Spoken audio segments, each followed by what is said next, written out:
Hi, I'm Dr. Nemechek of the Nemechek Protocol for Autonomic Dysfunction and Autism and Developmental Disorder Recovery. I wanted to talk to you about why olive oil is such an important part of our protocol.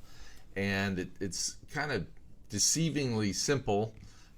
People think it's a little strange, but quite honestly, olive oil is one of the major protective components that gives the strength to the Mediterranean diet. All right, that olive oil and the fish oil. But fish oil I've talked about in another video. So olive oil. So here's the background.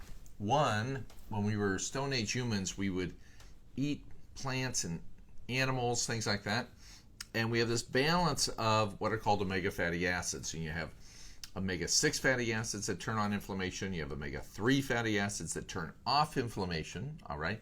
And we need some of each of these, roughly 1-to-1 ratio, somewhere around there.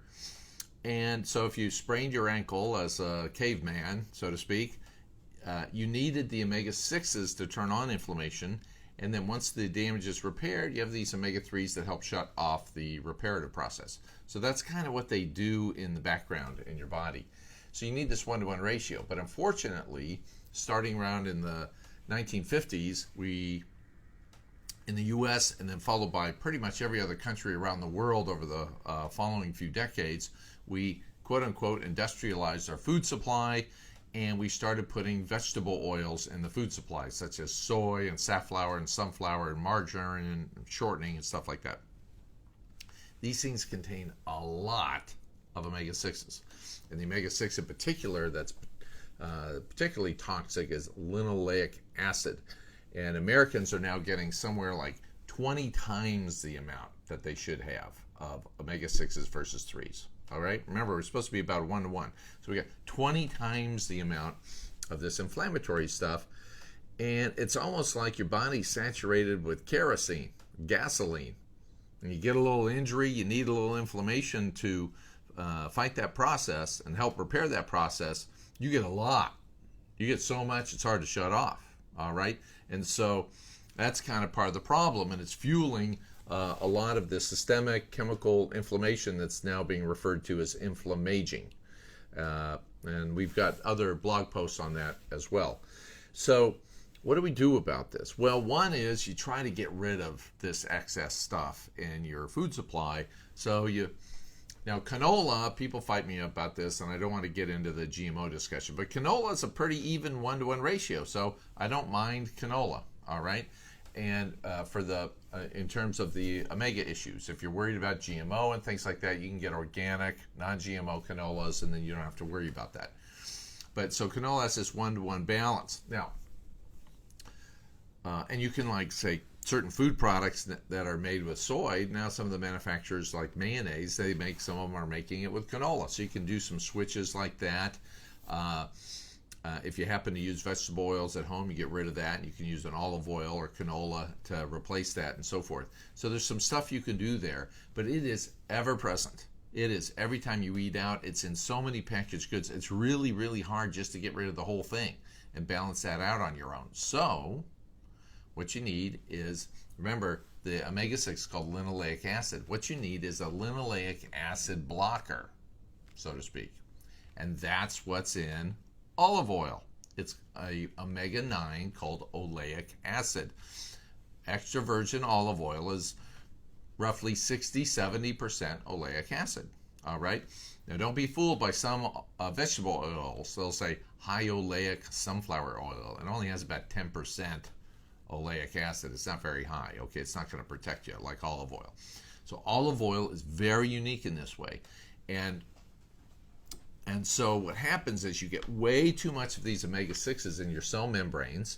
You have a few omega-3s, you get way too many 6s, and what we're finding is the oleic acid comes in and pushes out these excess omega-6s, and they get burned off as fuel or something. And now it helps stabilize that kind of 1-to-1 balance. You may start at a 20-to-1. Maybe you go to 15-to-1 by cleaning up your food, and then the olive oil gets you down close to that 1-to-1 ratio. That's the magic of olive oil. Okay, so here's the kind of studies we have. You take a sweet little mouse, poor little guy, and we're going to feed him in this 20-to-1 ratio. All right, you feed it for 6 weeks. Now, it's not like huge amounts. It's amounts that are normal for a mouse, but in that kind of balance.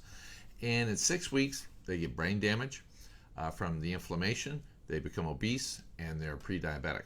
All right. Now, the experts in this field are starting to worry that this is probably the trigger, the major trigger at least, for global obesity and diabetes. Because once you industrialize your food base in these countries, about 20 years later, diabetes and obesity starts in the country. Okay. So now we take this fat little pre-diabetic mouse, poor guy, and we leave him on the bad food, but you now add the olive oil. All right. In 2 more months, brain repair, brain is fixed, the obesity and the diabetes goes away. Huge impact. Okay. It totally blocks and protects the brain and allows the brain to recover from that stress. We're now finding it also helps protect you not only from vegetable oils, but there's a saturated fat that's often put into packaged foods and things called palmitic acid. It helps block that too. All right. So I take my olive oil, and I should also add, we've known very powerful things about olive oil for decades. Okay, from epidemiological studies about how healthy different populations are. It's just that right now we're starting to understand the precise little details of what to do. We've known about 2 tablespoons a day is very healthy for people for 10, 15 years. All right. So what are my recommendations? 2 tablespoons of olive oil a day, preferably with your Nemetschek Autonomic Medicine custom shot glass, which is only available to patients. A little teaser there for everybody. And you got to make sure you got decent olive oil. Now, the Mediterranean makes wonderful olive oil, okay? But because nobody's monitoring the quality of it as it's being imported, the reports are upwards of 75% of the stuff is fraud. It's either really low-grade stuff that's actually inflammatory. It's not even olive oil at all. It might be soy oil, and they put some chlorophyll in there to make it kind of green. And there's even some case reports, people were shipping machine oil and labeling it as extra virgin olive oil. So you got to be very careful. Well, which one do you pick? If it's 75% and you got 4 bottles on the shelf from, the Mediterranean, only one of them statistically is going to have the real deal. So what do? Unfortunately, what I say is you got to buy it from California. All right. Because in California, there's a big group called the California Olive Oil Council. It's a trade group. It's not really a state regulation. It's a voluntary group that the growers can join. And when they join, they agree to send their oil out for testing. Okay? And you'll see the COOC, little circular label on the back. I recommend only use California olive oil with a COOC label. There are some brands that say California. If you look, it'll actually is distributed from California, but it comes from like some other place around the world. All right. And one of the brands that we use a lot of is California Olive Ranch. Okay. I don't have any affiliation with these people. They're big. They have tons of olive oil. It's easy to find anywhere in the United States. It's relatively inexpensive. That's the reason why I tend to recommend them. It's just easy for people to find no matter where they live. So olive oil, very good for you. It helps. Think of it like a shield over your body from these kind of inflammatory byproducts that have been put in the food supply as we've had this industrialization of food. Very powerful for brain recovery in my patients. And what we see quite frequently is patients will come back for a long-term follow-up. Maybe they're still doing these different aspects of their treatment protocol, but the one thing they'll skip or they've started not doing is their olive oil. We'll see their brains relapse. We see their brain injury return. Okay, it's a really, really powerful, easy thing to do. So a lot of people will just chug it down. That's what I do every day. You don't have to do that. You can put it on your salad. You can put it in a smoothie. Cooking with it will not harm the oleic acid in the olive oil. That's fine.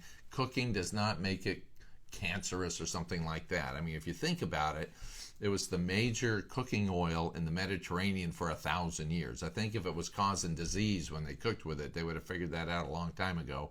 And there are no studies that really support that. All right. So this is Dr. Patrick Nemetschek of Nemetschek Autonomic Medicine in Buckeye, Arizona. Our website is Nemetschek Consultative Medicine. or you could go to autonomicmed.com. And thank you very much. Hope you enjoyed this video. Bye.